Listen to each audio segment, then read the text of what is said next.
Նրան տապանում հյուրընկալել եմ Հանրապետություն կուսակցության նախագահ Արամ Սարգսյանին, պարոն Սարգսյան, շնորհակալ եմ հրավերն ընդունելու համար։ Հայաստանի վարչապետը հայտարարում է, որ իրեն պետք չէ կաթողիկոս, որը ամենօրյա ռեժիմով զեկույցներ կներկայացնի օտարերկրյա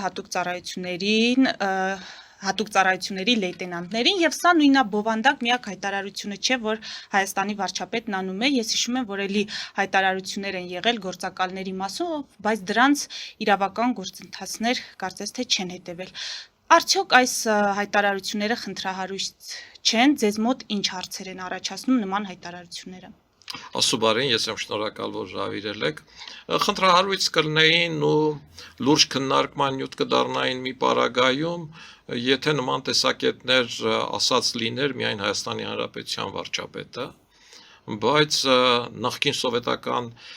տարածքում նման հայտարարությունները բացառություն չեն, նույն բանն ասում էր Վրաստանի ընդդիմությունը, նույն բանն ասում էր Մոլդովայի նորընտիր նախագահը, նույն բանը տեղի ունեցավ Ռուսաստանում, նույն բանը Ուկրաինայում, հիմա գրեթե նույն բանն ասում է Ադրբեջանի նախագահ Իլհամ Ալիևը, այդ Շաքարմութատ Փաշազադեի մասով, որը իբր կապ է ունեցել ռուսական հատուկ ծառայությունների հետ երկրի ներսում իշխանափոխություն անելու առումով եւ բացառված չի, որ այնտեղ էլ կամ պաշտոնանկության գործընթաց սկսվի կամ ներառյալ բանտարկվի, այսինքն ռուսական հատուկ ծառայությունները եկեղեցին կամ այսպես ասած մեծ առումով հավատը եւ այդ կառույցները փորձում են օգտագործել տվյալ երկրների ներսում քաղաքական ազդեցությունը պահելու, մեծացնելու համար, ու սա էլ է օրինաչափ, որովհետեւ կոնկրետ թե Հայաստանում, թե Ադրբեջանում միակ կառույցը, որ ամբողջական առումով ռուսական համատեքստում է ու կառավարիչն էլ ռուսական ենթատեքստում է, մնացել է եկեղեցին։ Այսինքն Հայաստանում Ռուսաստանը այլ կառույց չունի, որտեղ 100% ինքն է։ Ազգային անվտանգությունում ինչ-որ չափ ունի, բանակում ինչ-որ չափ ունի, գործադիր իշխանություններում ինչ-որ չափ ունի, հանրային ռեսուրսում ինչ-որ չափ ունի, բայց միայն եկեղեցում է, որ եկեղեցու առաջի դեմքը ամբողջությամբ կիսում է այդ մոտեցումները, եւ այս առումով, քանի որ եկեղեցու առաջի դեմքը վեհապար հայրապետը մտել է քաղաքականության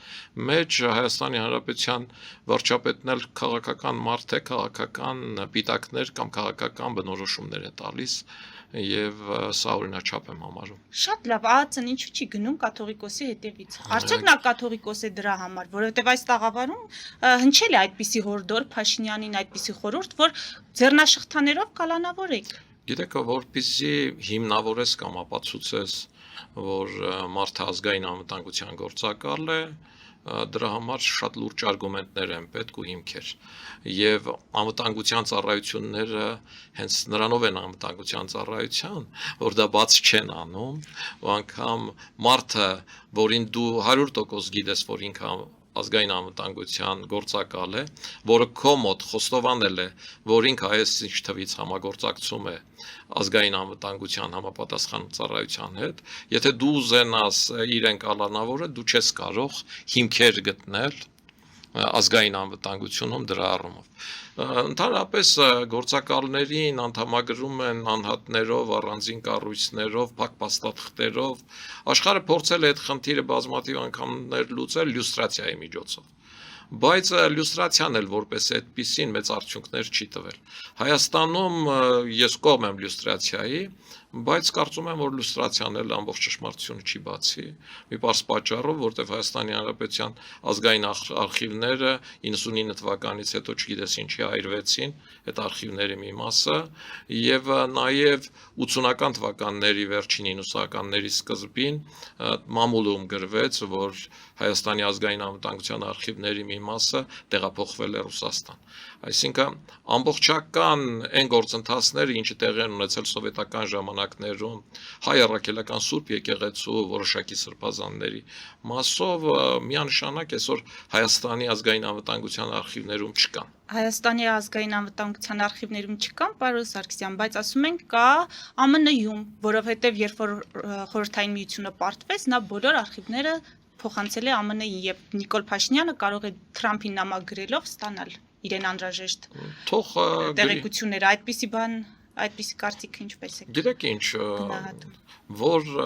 Ազգային անվտանգությանը վերաբերվող որոշակի փաստաթղթեր հայտնվել են նաև ԱՄՆ-ում, հնարավոր տարբերակ է, ես չէի բացառի, որ որոշակի միջպետական քարտեզներ եւ այլ պայմանագրեր կարող էին հայտնվել, դա ակնհայտ էր, բայց որ ազգային անվտանգության մասնավորապես գործակալների մասով արխիվները կարող են որևէ այլ երրորդ երկրի ձեռքում հայտնվել, ես քիչ հավանական եմ համարում, բայց թող Նիկոլ Փաշինյանը դիմի, որովհետև ինքն է ասում, որ չի ուզում լեյտենանտի ենթարկող կաթողիկոս ունենալ,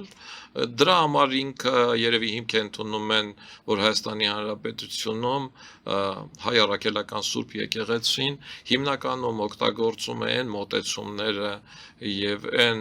բառամթերքը, ինչ օգտագործում է Ռուսաստանի Դաշնության արտգործնախարարը, նրա մամուլի խոսնակը, նրա նախագահը, սրանից եզրակացություն անելով քաղաքական ենթադրություն է անում, սեփական կարծիք է ասում, ինչը քաղաքականության մեջ բնորոշ բան է։ Եվ այս համատեքստում ես կողմնակից չեմ, որ դատական հայցեր են ներկայացնում, ասում են դե գնա ապացուցի։ Քաղաքական ենթադրությունն է, ու այդ է պատճառը, որ նույնիսկ ինձ շատ կոպիտ վիրավորողներին ես առ այսօր երբեք որևէ մամուլի միջոցի կամ որևէ ընդդիմադիրի, ինչքան էլ գործընկերներս հորդորել են դատի տալ, դատի չեմ տվել ու չեմ տալու։ Պարոն Սարգսյան, ասում են այն, ինչ մենք տեսնում ենք հոգևորականություն, իշխանություն այս առճակատման վերին հատվածում, իրականում շատ խորքային գործընթացի տրամաբանության մեջ է, մասնավորապես առ այն, որ տարածաշրջանում նայողն է փոխվել եւ տեղի ունենում հանձնման ընդունման գործընթաց եւ ընդունողը տվյալ դեպքում Թուրքիան է, հետեւաբար Ռուսաստանին հարող ոչ միայն քաղաքական գործիչները, քաղաքական ուժերի ներկայացուցիչները, այլև հոգևորականները այսպես ընդդիմանում են այդ հանձնման ընդունման գործընթացին։ Ավելի մեծ մասշտաբով նայել այս ամենին եւ այս պնդումները ինչպես կգնահատեք օբյեկտիվության առումով։ Օբյեկտիվության առումով հետեւյալն է, եթե տարածաշրջանում նայողը Թուրքիան լիներ, ապա մենք Մեղրիում կունենայինք միջանցք նոյեմբերի 9-ի 9-րդ կետով, որովհետև Թուրքիան, Ռուսաստանը եւ Ադրբեջանը մշտապես պնդել են, որ լավագույն հարթակը Մոսկվան է եւ իրենց պետք է այդ միջանցքը։ Եվ եթե նայողը իրենք լինեին, Ռուսաստանն էլ այսքան թույլ լիներ, այդ միջանցքը իրենք կբացեին ուժով։ Ով խանգարեց իրենց 2020 թվականին պատերազմից հետո այդ միջանցքը բացել, 2021 թվականին, 2023 թվականին Լեռնային Ղարաբաղի մեր քույրերին ու եղբայրներին բռնի տեղահանումից հետո իրանք ուղիղ պատրաստվել էին արդեն մեկ շաբաթյա օպերացիայով կտրել այդ միջանցքը եւ Ռուսաստանը բացարձակ են կոշտ հայտարարություններին, ինչ որ անում էր Իլհամ Ալիևը կամ Էրդողանի արտգործնախարարը, չէր ասում, որ մենք դեմ ենք այդ մեր ռազմավարական գործընկերն է, որ իրենք ասում էին, որ երկաթե բռունցքով կբացանք այդ միջանցքը, եթե չհամաձայնվեք, չէ՞։ Այսինքն իրենք թելում էին նույն Ռուսաստանի թելը, եւ ով էր որ թույլ չտվեց։ Ձեր բնութագրմամբ կամ ձեր նշած մարդկանց բնութագրմամբ տարածաշրջանի նոր նայողը Միացյալ Նահանգները, ով Միացյալ Նահանգների փոխպետ քարտուղարի բերանով հայտարարեց, որ եթե դուք գնաք նման քայլի, ապա Միացյալ Նահանգները կօգտագործի իր ողջ գործիքակազմը եւ միանգամից բոլորը լռեցին։ Տարածաշրջանում վաղուց Թուրքիան ու Ռուսաստանը չեն։ Այդ մարդիկ մոլորության մեջ են եւ մնացել են 19-րդ դարում։ Տարածաշրջանում վաղուց Միացյալ Նահանգներն են։ Տեսեք, Միացյալ Նահանգները ցանկացավ եւ ռմբակոծեց Իրանը։ Եվ ինչ արեց Թուրքիան։ Բացի հայտարարություններից կամ Ռուսաստանը, որ այսօր Իրանն էլ բողոքում է, որ ոչնչով չեն օգնել իրենք են։ Բացի հայտարարություններից ոչ մի բան։ Ոչ էլ կարող էին անել։ Միացյալ Նահանգները ցանկացավ եւ ռմբակոծեց Իրանը։ Եվ Թուրքիայի ու Ռուսաստանի կարծիքը ընդհանրապես հաշվի չառավ այդ տարածաշրջանի նայողների։ Միացյալ Նահանգները ցանկացավ Լեռնային Ղարաբաղի հարցը լուծել, Իլհամ Ալիևին եւ Նիկոլ Փաշինյանին հրավիրեց Վաշինգտոն։ Եվ ինչ արեցին։ Երկուսն էլ մեծ ուրախությամբ արագության մեջ անմիջապես գնացին Վաշինգտոն։ Այդ նույն Ռուսաստանը, այդ նույն Թուրքիան ինչքան անգամներ են ուզեցել այդ խնդիրը իրենց հարթությունում լուծել։ Մատերի վրա հաշվելու չի, բա ինչի չեն գնացել։ Որովհետև թե Նիկոլ Փաշինյանը, թե Իլհամ Ալիևը հասկացել են, որ տարածաշրջանում այդ կոպիտ ձևավորմամբ նոր նայող կա ու ազդեցությունը մեծ է։ Գնացին Եվ ոչ թե Բայց ի տարբերություն Նիկոլ Փաշինյանի ներեցեք, որ ընդհատում են։ Ալիևը այնտեղ ավելին ստացավ, քան Փաշինյանը։ Փաշինյանը միայն իր ներքաղաքական խնդիրները լուծեց, ստացավ այդ հավաստիացումը, որ խաղաղություն է լինելու։ Ես չեմ կիսում այդ մոտեցումը, որ Ալիևը ավելին ստացավ, եւ ընդհանրապես մենք ինչի ենք զգտում։ Այս 2020 թվականից հետո առաջին ձմեռն է, որ ձմռան սկզբին չեն սկսում խոսակցությունները, որ Գարնանը պատերազմ է լինելու ու Մեղրին կիսելու է։ Մենք ստացանք հստակ մի բան, որի անունը խաղաղություն է, կամ գոնե ժամանակավոր խաղաղություն, որի ընթացքում կարող ենք ոտքի կանգնել։ Մենք ստացանք ապագայում զարգացման լուրջ հեռանկար, նոր ժամանակակից տեխնոլոգիաների, կիսահաղորդիչ սարքավորումների, միջուկային էներգետիկայի,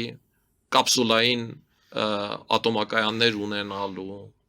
մենք ունեցանք Հայաստան Nvidia-ի մուտքի, մենք ունեցանք Հայաստան գալու Արարատյան դաշտավայրի տեղեկատվական կենտրոն ունենալու ծրագրի, մենք ունեցանք հնարավորություն Հայաստանը միջանցքի մած դարձնելու եւ տարանցիկ երկիր դառնալու։ Այսօր վրացիները բողոքում են, Իրանը բողոքում է, ինչի, որովհետեւ Վրաստանը կորցնում է իր ապրանքաշրջանառության 20%-ը, որը մեր հաշվին է արել, քանի որ մենք փակ ենք եղել։ Իսկ Իրանը կորցնում է իր ապրանքաշրջանառության 50%-ից ավելին, որը մեր հաշվին է արել։ Բոլորին ձեռնատու է, որ մենք փակ մնանք։ Այդ մարդիկ, ովքեր ասում են, այ շահեց Իլհամ Ալիևը, իսկ ինչ շահեց Իլհամ Ալիևը։ Իլհամ Ալիևը պատերազմում շահել էր։ 26 տարի էլ մենք էինք պատերազմում շահե։ Այդ շահացի արդյունքները մենք ինչ էինք արել։ Գույք պարտքի դիմաց էինք դրել, երկիրն էինք թալանել, մտել էինք մի ուղու մեջ, որտեղ Բաքվում թե էինք խմում ամեն տոնակատարության օր, չգիտեմ, շքերթներ էինք անում, էս էինք անում մենք։ Ադրբեջանը այդ խաղաղությունն օգտագործում էր Բաքու ջհյան կառուցելով, օգտագործում էր երկաթգիծ կառուցելով, օգտագործեց, արդյունքում հարստացավ։ Հիմա մենք ստացել ենք հնարավորություն, որ կարող ենք օգտագործել մեր բնական ռեսուրսները, ջրային, մետաղական, կիսահաղորդիչների, գիտական։ Մենք ստացել ենք հնարավորություն, որ կարող ենք օգտագործել մեր ճանապարհային ռեսուրսները, լոգիստիկ ռեսուրսները, ու մենք ոչինչ չենք ստացել, ըստ մարդկանց, ու Իլհամ Ալիևը ստացել է, հաղթել է պատերազմում, ստացել է։ Կարողանայինք չպարտվել, չստանար։ Կարողանայինք ստատուս քվոն պահել, չստանար։ Իսկ ինչի չկարողացանք ստատուս քվոն պահել։ Որտեվ հույսներս դրել էինք, որ Ռուսաստանն է այդ ստատուս քվոն պահելու, որովհետև Ռուսաստանին ձեռնատու չի Լեռնային Ղարաբաղը տալ, որտեվ ինքը այս տարածաշրջանից չի հեռանա, հետևաբար ջահանդամը թե Ադրբեջանին զենք չի վաճառում։ Ու չէին մտածել որևէ մեկը, այն Մեղրիով բանակցողները, որ Ռուսաստանը կարող է Լեռնային Ղարաբաղը տալ, փոխարենը գալ նստել Մեղրիում։ Ու այդ կերպ ազդեցություն ունենալ թե Թուրքիայի, թե Ադրբեջանի, թե Հայաստանի վրա։ Եվ Ռուսաստանը դա էլ արեց։ Այս էր խնդիրը։ Այդքան կարճ են հաշվել իրենք։ Եվ այսօր էլ ասում են հենց այդ թևերն են, որ ասում են, որ մենք ոչինչ չստացանք, ստացավ Ալիևը, որտեվ իրենց պետք է որ հանրությունն այդպես մտածի, որ իրենք կարողանան հետ գալ, որտեվ իրենք հաղթող են եղել։ Իրականում իրենք եղբորս բերած հաղթանակը մսխել են ամբողջությամբ։ Պարոն Սարգսյան, իրենց մի կողմ թողնելով բացառել, որ այդ հնարավորությունները մեզ տրվել են մինչև ընտրությունները, երբ որ Նիկոլ Փաշինյանը կօգտագործի, կվերընտրվի, դրանից հետո արդեն մենք կբախվենք այդ դառը իրականությանը։ Ես ընդհանրապես որևէ բան չեմ բացառում։ Ես խաղաղությունը չեմ կապում փաստաթղթերի հետ։ Ես խաղաղությունը կապում եմ տնտեսական հզորության, պետության կայացման հետ եւ գտնում եմ, որ այս փուլում մեզ խաղաղություն է պետք, որ տնտեսությունը հզորանա։ Նախ եթե կա պատերազմի վտանգ Հայաստանի Հանրապետություն եկող ու ներդրում անողների քանակը կտրուկ պակասելու է, միանշանակ։ Այսօր երբ որ որևէ մեկ այլևս չի մտածում, որ Գարնանը կարող է պատերազմ սկսել, բավականին մեծ թվով միջին բիզնեսի, փոքր բիզնեսի, թեկուզ հայ ազգի, բայց ներդրողներ կան, որոնք դիմում են ինձ, եւ ես իմ ուժերի եւ ունեցած կապերի շրջանակներում բացարձական շահախնդիր փորձում եմ օգտակար լինել այդ մարդկանց բոլորին։ նեղություն եմ տալիս Հայաստանի Հանրապետության իշխանություններին, չնայած այդ իրենց գործառույթն է, որ հնարավորինս արագ գործեն, եւ փորձում եմ օժանդակել այդ մարդկանց, ու այդ մարդկանց թիվը քիչ չի։ Ու իրենք հիմի լսում են, ու շատ շատերը կասեն, որ ճիշտ ասում արամ։ Պարոն Սարգսյան, մենք մի փոքր շեղվեցինք, բայց վերադառնանք հոգևորականություն, իշխանություն այս խնդիրներին։ Այսօր Նիկոլ Փաշինյանը ճանապարհային քարտեզ է եկեղեցու նորոգման հրապարակել, որը պետք է իրականանա կաթողիկոսի հեռացումից հետո։ Առաջինը կաթողիկոսական տեղապահի ընտրություն, եկեղեցում գործող մեխանիզմների տրամաբանությամբ, երկրորդ կանոնագրքի ընդունում, կանոնագիրքը պետք է անդրադառնա մի շարք կետերի, հոգևորականների բարեվարկությունից մինչև սոցիալական երաշխիքներ, ֆինանսական թափանցիկություն եւ ապաքաղաքական լինելու անհրաժեշտություն։ Եթե կաթողիկոսը չհեռանա, ասում են վտանգ կա, որ այսպիսով կստեղծվի երկրորդ եկեղեցի, որը միանշանակ չի բխի մեր երկրի շահերից։ Դուք ինչ ելք եք տեսնում, երբ կաթողիկոսը իր դիրքում է, կարծես թե մնում, իշխանությունն էլ իր դիրքում։ Ես կարծում եմ եւ համոզված եմ, որ առանց էլ հայ եկեղեցին բաժանված է երկու թեմի, էջմիածնական թեմի եւ կիլիկիո թեմի, եւ չի կարող նոր թեմ առաջանալ, ընդհանրապես մենք պետք է մտածենք, որ եկեղեցին միավորվի, կիլիկիո թեմն էլ ինչ է նշանակում երկու կաթողիկոս ունենալ առաքելական։ Այդ սովետական միության ժամանակներում արվեց, երբ որ համարեցին, որ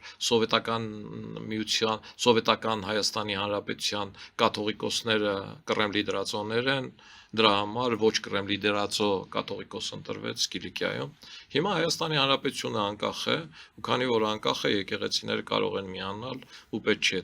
թորներից կախվել։ Ինչ վերաբերվում է Նիկոլ Փաշինյանի մոտեցումներին, ինքը այդ մոտեցումները հայտնում է որպես հայ առաքելական եկեղեցու հետևորդ, մի մարդ, ով հավատում է Աստծուն եւ որպես հավատավոր։ Համենայն դեպս ինքը այդպես է ասում։ Ինքն է այդպես ներկայացնում։ Իրականում այդպես է, թե այդպես չի, ես չեմ վիճարկում։ Ես հայ առաքելական եկեղեցու հետևորդ Նիկոլ Փաշինյանի այդ մոտեցումները չեմ կիսում։ Չեմ կիսում եկեղեցում դրոշներ դնելու մոտեցումները, որտեղ այլ մոտեցում ունեմ։ Չեմ կիսում եկեղեցու կանոնագրքին խառնվելու մոտեցումները։ Ես համարում եմ, որ հայ առաքելական եկեղեցին լուրջ բարեփոխումների խնդիր ունի եւ այսօրվա իր հիմնական խնդիրները այդ կուսակրոնություն եւ այլը, այդ բարեփոխումները չանելու արդյունք են, եթե իրենք արած լինեին, այդքան էլ խոցելի չէին լինի եւ կարծում եմ հավատավորների քանակը ավելի մեծը կունենային, ու Հայաստանում աղանդները չէին վխտա, ինչը շատ տխուր է իմ համար, որոնց դեմ կարծես ավելի շատ ես եմ պայքարում սովորական հայ առաքելական եկեղեցու հետևորդս, քան հայ առաքելական եկեղեցին ինքը։ Իմ համար միևնույն է, չգիտեմ, պատարակի ժամանակ կհնչեցվի Վեհափառ Հայրապետի անունը, թե չի հնչեցվի։ Ես գնում եմ եկեղեցի Աստծո հետ շփվելու, ու հնչեցվում է այդ անունը, թե չի հնչեցվում, դրանից իմ հավատը ոչ ավելանում, ոչ փոքրանում է։ Առավել եւս, երբ որ քրիստոնեությունն ասում է, որ մենք պիտի աղոթենք նաև մեր թշնամիների բարեկեցության համար։ Եվ եթե անգամ հայ առաքելական Սուրբ եկեղեցու Վեհափառ Հայրապետը մրցակից է, դա չի նշանակում, որ իր անունը պիտի չհնչեցվի։ Ինչ եմ ես կարծում, որ քրիստոնեությունը շատ ուժեղ հավատք է, որովհետև եթե քո թշնամին բարեկեցության մեջ է, ինքը վայելում է կյանք ու քեզ վատություն չի անում, այնպես որ ես էլ իմ թշնամիներին ուզում եմ, որ լավ լինեն, երջանիկ լինեն, հիանան Աստծո տված կյանքով, աշխարհով, զբաղվեն իրենց զավակներով ու ինձ հանգիստ թողեն։ Ֆելիչե ժամանակակից ատամնաբուժական կլինիկա։ Այստեղ հարմարավետությունն ու խնամքն առաջնային են։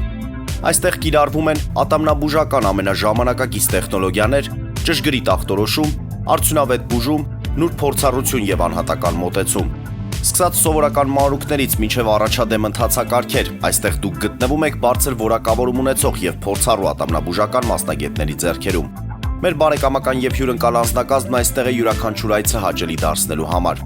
Ֆելիչե, ձեր առողջ եւ ամենաերջանիկ շպիտը սկսվում է այստեղից։ Եկեք եւ բացահայտեք նորարարության փորձագիտության եւ կարեկցանքի կատարյալ համադրությունը։ Վաճառվում է գերմանական հնաոճ դաշնամուր 1892 թվականի արտադրության ֆոն Մուրբախ, գտնվում է գերազանց վիճակում, կինը 15000 ԱՄՆ դոլար։ Հեռախոսահամար 094 115 310։ Երևան շիփինգ, սենսացիա ստեղ, հա։ Այո, ճիշտ եք եկել։ Սանդրոցներ Երևան ուղարկելը $2.99 օթանավով։ Այո,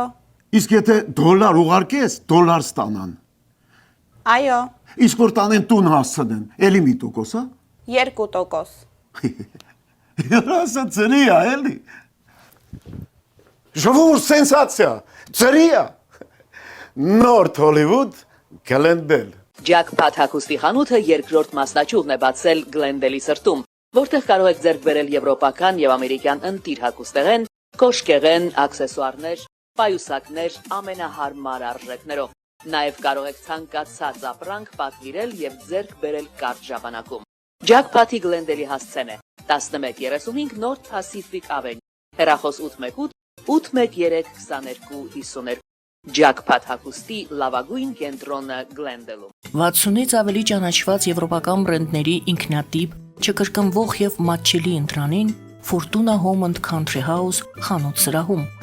Նորաոճ սպասք եւ կահույք հորեկա բնագավառի համար, տեքստիլ տնտեսական ապրանքներ, ամեն ինչ գեղեցիկ կյանքի համար։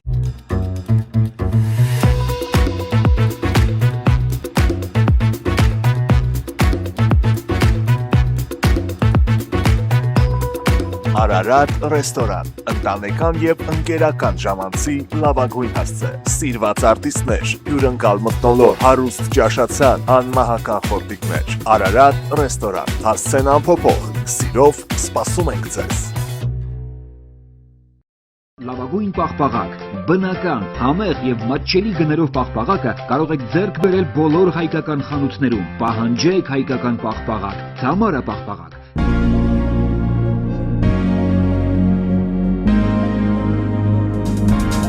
Տպագրեք ձեր գիրքը Նոյան տապան տպագրատանը, ինչպես նաև թերթեր, ամսագրեր, բուկլետներ եւ այլն։ Հասցեն քաղաք Երևան, Իսահակյան 28 առաջին հարկ։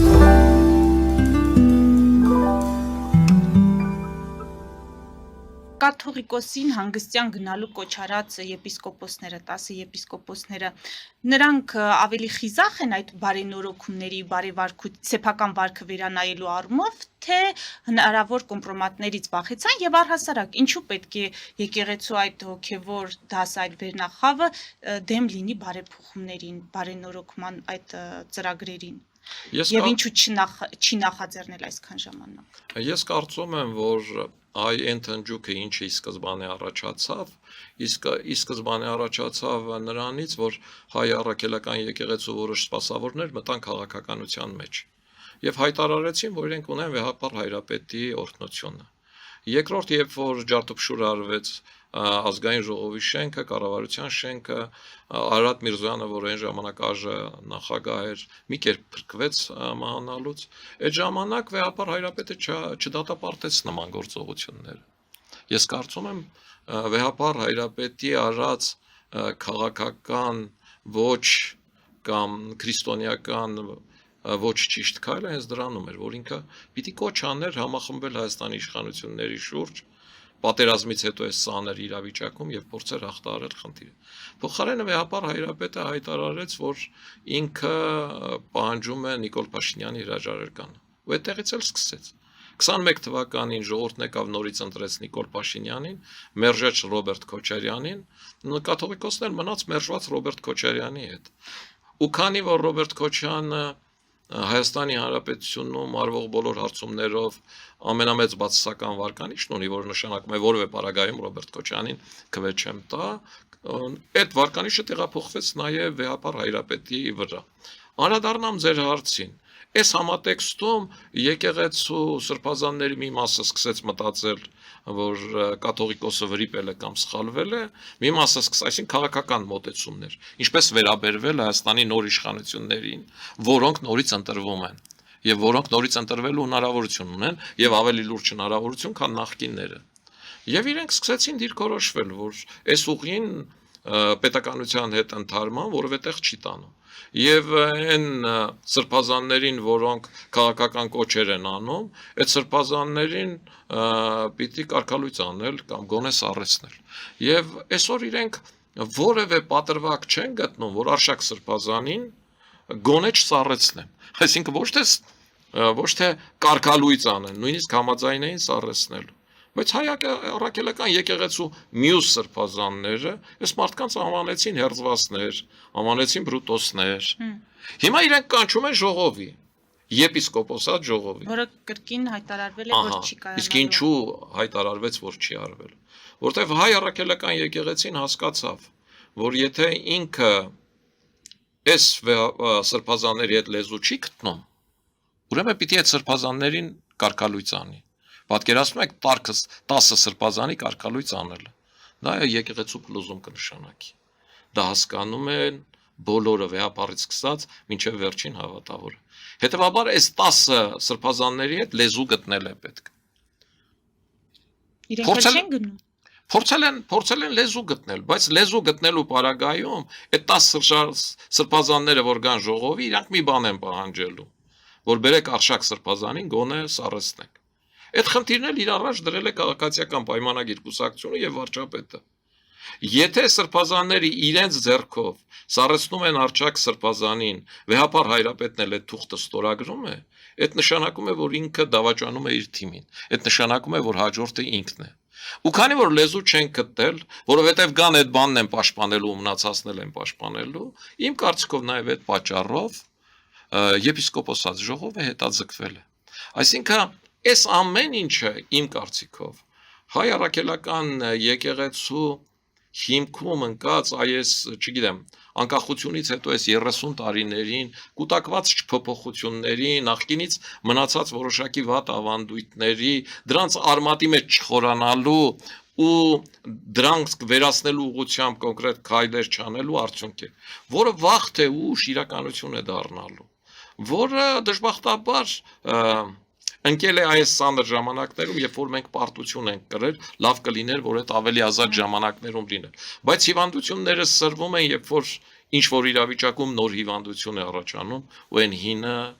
գլուխ է բարձրացնում ոտքի էլ։ Ասել, որ նաև նյութապաշտեն դրա համար էլ այդ փոփոխությունների չգնացին։ Մինչև արճակատումը կամ մինչև քաղաքականության մեջ ներգրավելը։ Ես ինձ թույլ չեմ տա ոչ հայ առաքելական եկեղեցու սպասավորներին, ոչ էլ նրանց դեմ մարտնչող մյուս սրբազաններին, ոչ էլ Հայաստանի Հանրապետության իշխանությանը նյութապաշտ անվանել։ Խնդիրը նյութի մեջ չի, եթե նյութի մեջ լիներ, այդ խնդիրները շատ ավելի հեշտ կլուծվեին։ Նյութապաշտությունը ավարտվեց Ռոբերտ Քոչարյանի եւ Սերժ Սարգսյանի իշխանավարությունից հետո։ Դրանից հետո նյութը գնաց երրորդ պլան։ Պատահական չի, որ հիմի մարդիկ կաշառք չեն վերցնում կվետալու համար, որտեղ այդ գնացել է երկրորդ պլան, ուրիշ բան է եկել առաջին պլան։ Առաջին պլան եկել է անվտանգությունը, զավակների արունը։ Պարոն Սարգսյան, Ռոբերտ Քոչարյանը ձեզ համարում է գույք պարտքի դիմաց այդ գործարքի ջատագով։ Դուք իհարկե ձեր խոսքում սրան անդրադարձաք հակիրճ, բայց ինչի համար է ձեզ թիրախավորում Ռոբերտ Քոչարյանը։ Գիտեք, ես եթե շատ ուզենայի էլ չէի կարող գույք պարտքի դիմաց գործարքի աջակիցը լինել։ Մի պարզ պատճառով, որ գույք պարտքի դիմաց համաձայնագիրը ստորագրվել է 2002 թվականի նոյեմբերի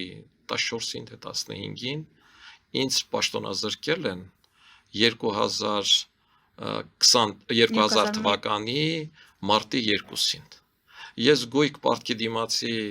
հետ այնքան կապ ունեմ, ինչքան ծնելիության պակասի հետ, ինչի պատրվակով ինձ Ռոբերտ Քոչարյանը ազատեց պաշտոնից։ Եվ խնդիրը նաև նրանում է, որ Ռոբերտ Քոչարյանը ասում է, որ Արամ Սարգսյանը 5 եւ ավել անգամներ ասել է, որ ինքը դրա կողմնակիցն է եղել, ինքը սկսում է բացատրել, որ Հայաստանը այդ ժամանակ պարտքեր ուներ, ու ինքը չգիտի, թե այդ պարտքերը ինչից են կուտակվել, եւ դրա համար պետք էր գույք տալ այդ պարտքերը վերացնելու առումով։ Նախ ցանկացած մտածող մարդ ով գալիս է, ով իշխանություն ունի, որևէ փոքրիկ, նույնիսկ սուբյեկտի կամ օբյեկտի կամ ՍՊՀ-ի վրա, երբ որ տեսնում է, որ պարտքեր կա, ուզում է հասկանալ, թե այդ պարտքերը որտեղից են առաջացել։ Որոնց Ռոբերտ Քոչարյանը մինչև այսօր էլ չի հասկացել, թե այդ պարտքերը որտեղից են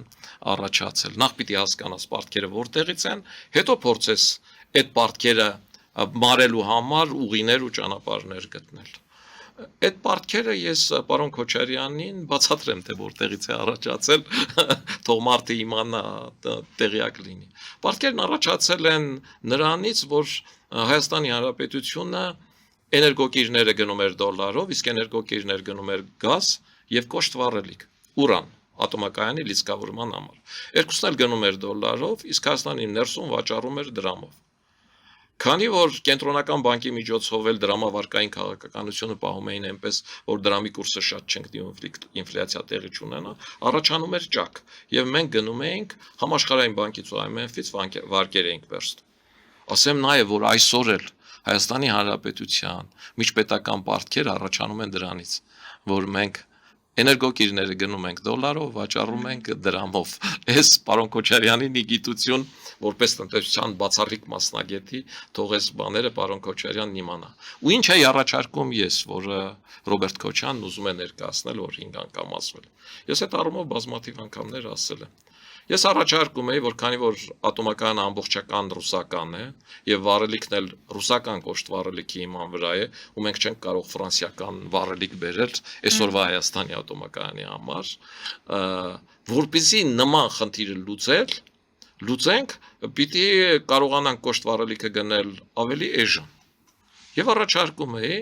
որ Ռուսաստանը մեզ կոշտ վառելիքը վաճառի ռուսական ներքին շուկայի գներով։ Փոխարենը վերցնի Հայաստանի ատոմակայանի 50%-ը բաժնետոմսերի։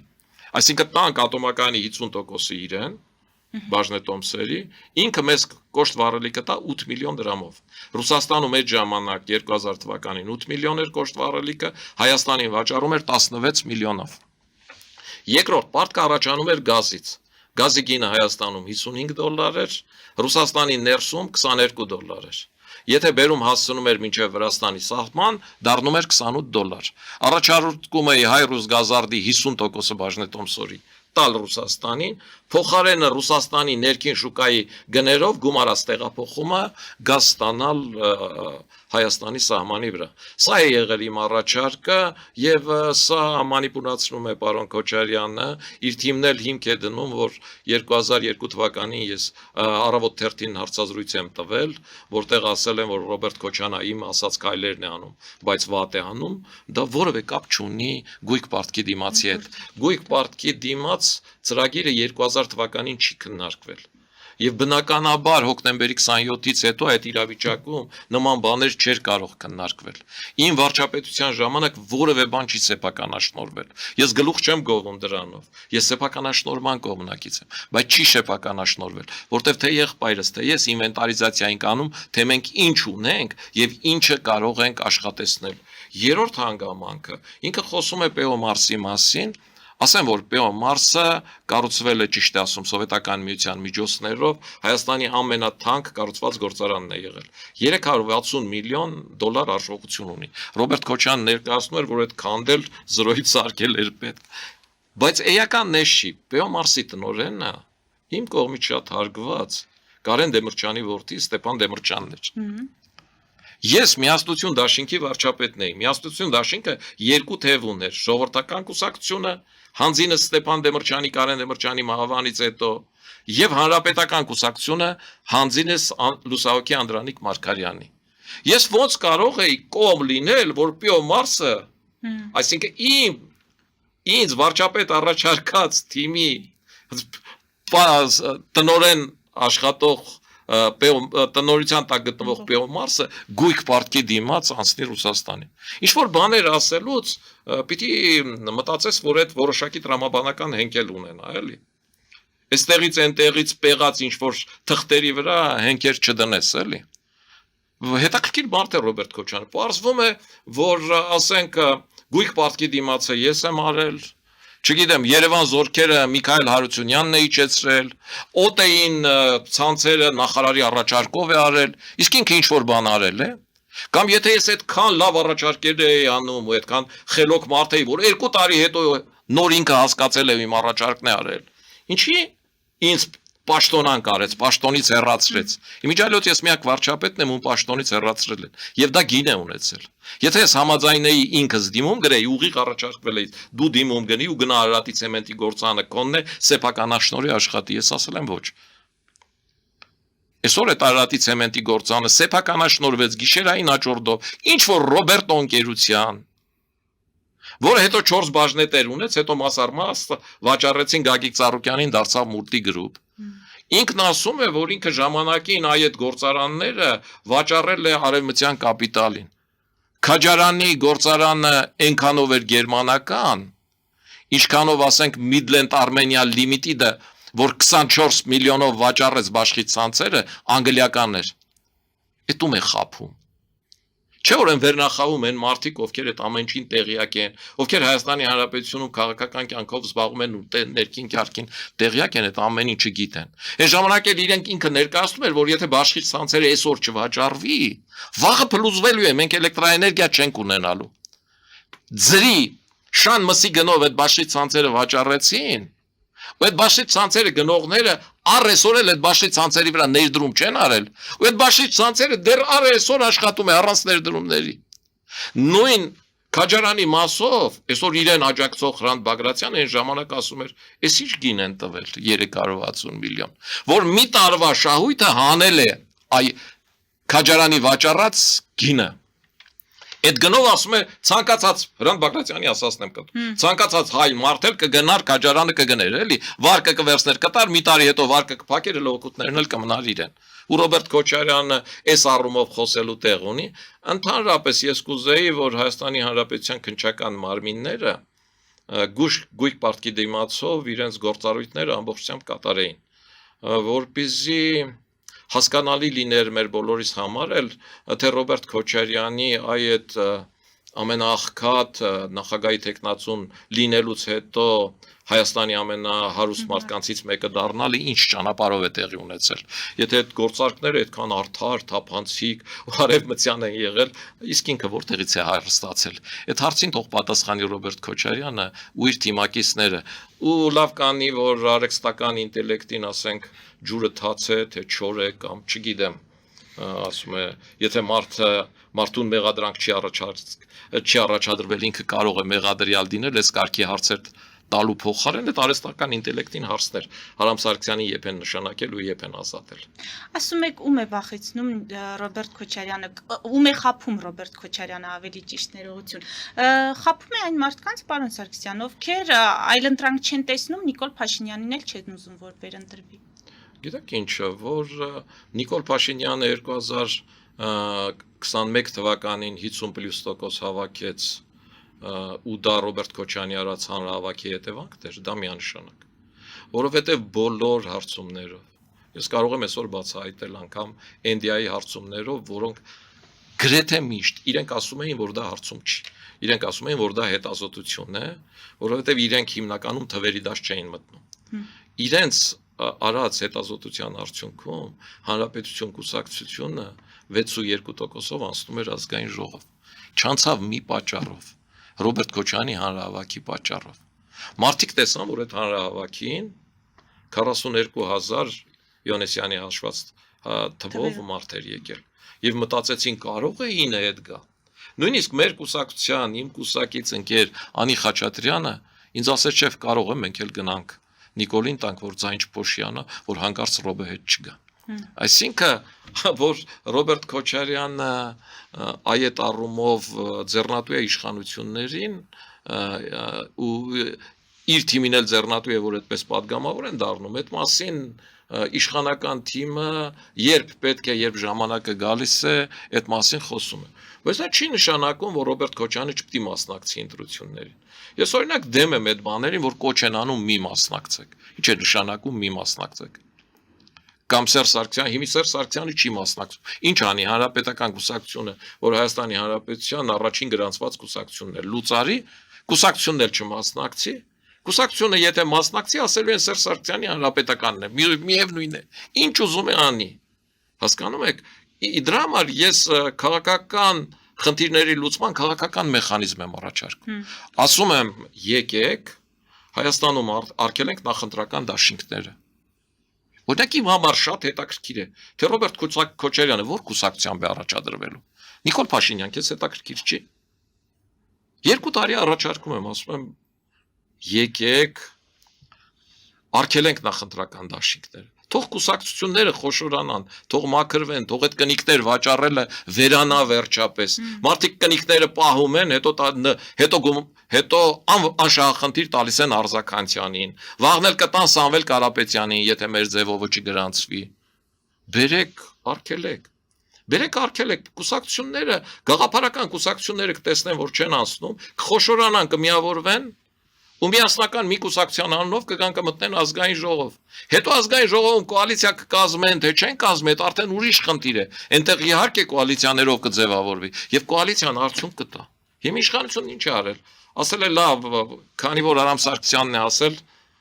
եկեք այդ այսպես անենք, դարձնենք դաշինքների համար անցողիկ շեմը 8%։ Դարձրեցիք, բայց դրանից դաշինքները չարգելեցիք, չէ։ Այսինքն խնդրի լուծումը ես տեսնում եմ այս հարթությունում։ Ես տեսնում եմ, որ նախընտրական դաշինքները պիտի օրենքը փոխվի ու մինչև ընտրությունները արգելվեն, կուսակցությունները անհատական իրենց ուժերով թող մասնակցեն։ 0.1% գավակեն 1/3, այդ արդեն իրենք են, իրենց կուսակցությունը, իրենց որոշելիքը ու դրանից հետո իրենք հետևություն կանեն։ Երկրորդ, բոլոր այն կուսակցությունները, ովքեր երկու համապետական ընտրության չեն մասնակցի, պիտի համարվեն լուծարված օրենքի ուժով։ Առանց դատի, առանց դատարանի։ Այսինքն ինչ է նշանակում, կնիկը վերցնում եմ, դնում եմ գրպանից, գնում եմ նստում եմ տանը։ 100-ից ավել գրանցած կրինք կա ինչ որ մեկի տանը ընտրություններին էջմիացնում մասնակցում են 4-5 ուժ։ Բա ուր էին այդ 100-ից ավել կուսակցությունները։ Այս խնդիրներն է լուծել պետք։ Ոչ թե ասել, թե Ռոբերտ Քոչյանը չառաջադրվի, Սերժ Սարգսյանը չառաջադրվի, Արամ Սարգսյանը ամենաշատ արևմտամետ քվեն ունի, բայց թող ինքը չառաջադրվի, որ մենք գանք։ Ես ինչ մոտեցում է։ Չգնանք կախվենք։ Պարոն Սարգսյան, ամփոփելով մեր հարցազրույցը, մինչև կհրապարակվեին այդ փաստաթղթերը բանակցային, երբ Նիկոլ Փաշինյանը հայտարարեց, որ դրանք չի բացառում, որ կհրապարակվեն, ես իմ բոլոր հյուրերին հարցնում էի, արդյոք այդ փաստաթղթերի հրապարակումը կփակի նախկին նախագահների բերանը, այսինքն մենք արդյոք ունենանք այնպիսի տեղեկություններ, որոնցից հետո նրանք պարզապես այլևս խոսելու տեղ չեն ունենա։ Հիմա հրապարակվել են գնահատականներ կան, որ ըստ հայեցողության են հրապարակել, դրանք կիսատ են, ամբողջական չեն, իշխանությունը վարվել է նախկիների պես, ինչը իրեն ձեռնտու է, դա է հրապարակել։ Դուք ինչ կարող եք ասել այս հրապարակված փաստաթղթերի հետ կապված, ինչ որ բան ձեզ համար նորություն էր, զարմացրեց, թե ոչ։ Ասեմ, որ ես երբեք չեմ պահանջել փաստաթղթերի հրապարակում։ Եվ փաստաթղթերի հրապարակման հետ քաղաքական կյանքում փոփոխությունների որոշակի բովանդակություն չեմ տեսել ու դրա համար էլ չեմ պահանջել։ Որովհետև անկախ փաստաթղթից ով ինչ ասում է, նույն բանն է ասելու։ Իրականում փաստաթղթերի հրապարակումը մեծ առումով որևէ բան չփոխվեց։ Մեղրի տարբերակով են ինչ ես պնդում էի, շարունակում եմ պնդել, որ այդ փաստաթղթերով արդեն ակնհայտ է, Ռոբերտ Քոչյանն էլ իր ասուլիսում հակառակն է պնդում։ Ով կհավատա, ով չի հավատա, չի հավատա։ Արդեն դա մեր հանրության, մեր նկատմամբ ունեցած վերաբերմունքի հետ կապված խնդիր է։ Ակնհայտ է մի բան, որ Ադրբեջանի իշխանությունները Լևոն Տեր-Պետրոսյանի են հայտարարությունից հետո որ ասաց, ես գնում եմ, դե տղայեք Ղարաբաղը պահեք։ Այ Լևոն Տեր-Պետրոսյանի այդ խոսքը դարձրեցին իրենց հիմնակար, որովհետև դա ասել էր հաղթանակ բերած առաջին նախագահը։ Պատկերացնում եք Ադրբեջանում, ասենք, առաջին նախագահը հիմնադիր անկախություն բերածը, ասել, որ Լեռնային Ղարաբաղը այլևս պահելու հնարավորություն չկա, տղայեք պահեք։ Բանակցությունները լրիվ այլ բովանդակություն կունենային։ Ադրբեջանը այդ օրվանից որոշեց, որ որևէ պարագայում Լեռնային Ղարաբաղը չի կարող լինել Հայաստանի կազմում, որովհետև այդ կկոտրի Ադրբեջանի պետություն լինելու ոգին ու ողնաշարը։ Եվ իրանք որևէ տարբերակին լիներ այդ մեղրի տարբերակ, Մինսկի խմբի առաջացած մադրիդյան սկզբունքներ, Լևոն Տեր-Պետրոսյանի առաջարկած փուլային ու փաթեթային տարբերակ չէին ընդունի։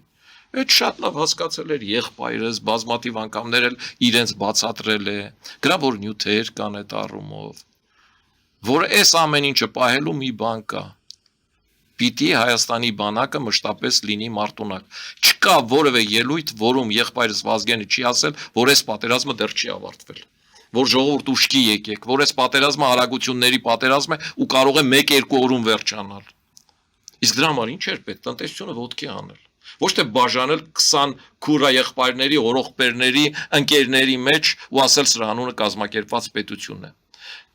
Ասել, որ չգիտեմ, ամեն ինչ վատ էր, փլված էր ու պարտքի դիմաց պիտի տայինք Ռուսաստանին, որտեղ չգիտեմ, խի պարտք էինք հավաքում։ Իսկ դրանից հետո չէիք հավաքում այդ պարտքը։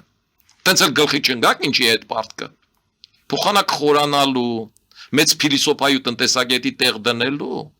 պետք էր աշխատանք անել Հայաստանի Հանրապետության բանակը զորացնելու առումով։ Բայց դուք ձեր հույսը դրեցիք ռուսական բանակի վրա։ Ռուսական բանակն էլ որոշեց Ադրբեջանի հետ լավ լինել եւ Հայաստան, Ադրբեջան ու Թուրքիա կապը վերահասկել Մեղրիի միջանցքով եւ դրան կողմ էր Թուրքիան։ Եվ Հայաստանի տարածք Թուրքիային բերում էր Ռուսաստանը։ Այդ ռուս-թուրքական ծրագիր է եղել։ Լենին Աթաթուրք ստորագրած փաստաթղթից։ Եվ Ռուսաստանի հեռանալով Թուրքիան չի գալիս տարածաշրջան։ Տարածաշրջանից հեռանում է եւ Թուրքիան եւ Ռուսաստանը, տարածաշրջան է գալիս Միացյալ Նահանգները, ինչի առումով ես շատ ուրախ եմ, որովհետեւ դա է, որ Հայաստանին ապագա է բերելու եւ զարգացման հնարավորություն տվող ապագա։ Իսկ Սարգսյանի նամակում ինչ որ զարմացնող բան կար։ Սերժ Սարգսյանի։ Այո։ Բացարձակապես ոչ, չկար, որովհետև այդ ժամանակ բոլորը մտածում էին, չթաքցնեմ, նաև ես եմ այդպես մտածել, որ Ռուսաստանին որևէ կերպ ձեռնատու չի Ադրբեջանի ու Հայաստանի վրա ունեցած իր քաղաքական գործիքը Հանձինս Լեռնային Ղարաբաղի խնդրի կորցնել։ Եվ որևէ պարագայում Ռուսաստանը չի համաձայնելու, հետևաբար, քանի որ Ռուսաստանը չի համաձայնի, Ադրբեջանը չի հանդգնի։ Բայց եւ այդ իրավիճակում Սերժ Սարգսյանի նամակը հենց այդ համատեքստն ունի, որ Ադրբեջանը օր-օրից սպառազինվում է, որ Ադրբեջանը ձեր առաջարկած որևէ բանի չի համաձայնվում, որ այն սկզբունքները, ինչ նախկինում համաձայնեցրել էինք, Կազանում Ադրբեջանը դրան եւս 11 լրացուցիչ կետ է առաջարկում, եւ որ Լավրովի առաջարկածները, այն որ առաջարկում է տարածքներ խաղաղության դիմաց, մեր համար անընդունելի է։ Մենք կողմ ենք տարածքներ խաղաղության դիմաց ծրագրին։ Այդ ժամանակվա տրամաբանությունը ամբողջությամբ դրանում էր։ Եվ եթե որևէ մարդ կա Հայաստանում, որ կասի, որ իր տրամաբանությունը դրանում չէ, այդ հետին մտքով խելոք լինելու տարբերակն է չկա։ Բոլորս էլ այդպես էինք մտածում, եւ այդտեղ էր մեր կոպիտ սխալը, ու ես այդ կոպիտ սխալից հետեւություն արել եմ, որ Ռուսաստանի հետ ընդհանուր ճանապարհ չկա։ Ու այսօր էլ իմ գործունեությունը ոչ թե հակառուսականություն է, այլ շահերի տարբերության հետևանք է։ Այսինքն այն հույսը, որ կապել էինք Ռուսաստանի հետ, չարդարացրեց։ Եթե 1, 2, 3 անգամ չի արդարացնում, պետք է ուրիշ ճանապարհներ փնտրել։ Եվ ես այդ ուրիշ ճանապարհների կողմնակից եմ։ Հիմա այդ մարդիկ ասում են, այ այդ ուրիշ ճանապարհները կողմնակիցները Թուրք են։ Այդ թող ասեն։ Իրենք չեն նայում արմատին, որովհետև Թուրքիի հետ համագործակցողը ռուսներ, որովհետև նոյեմբերի 9-ի ծրագիրը Պուտինն ասում էր, որ ինքն էր գրել, որովհետև իրենց սիրած Ռուսաստանի պաշտպանության նախարար Շոյգոն ասում էր, որ Թուրքիայի հետ հրաշալի օպերացիա կատարեցին։ Հիմա Թուրքը ես եմ, թե իրենք։ Շնորհակալ եմ։ Ես եմ շնորհակալ։ Մեզ դիտողներին հիշեցնեմ, որ զրուցում էի Հանրապետություն կուսակցության նախագահ Արամ Սարգսյանի հետ։ Մեր ուղիղ եթերները կարող եք դիտել Patreon-ում, նաև այդ հարթակում աջակցել մեզ էկրանին երևացող QR կոդով։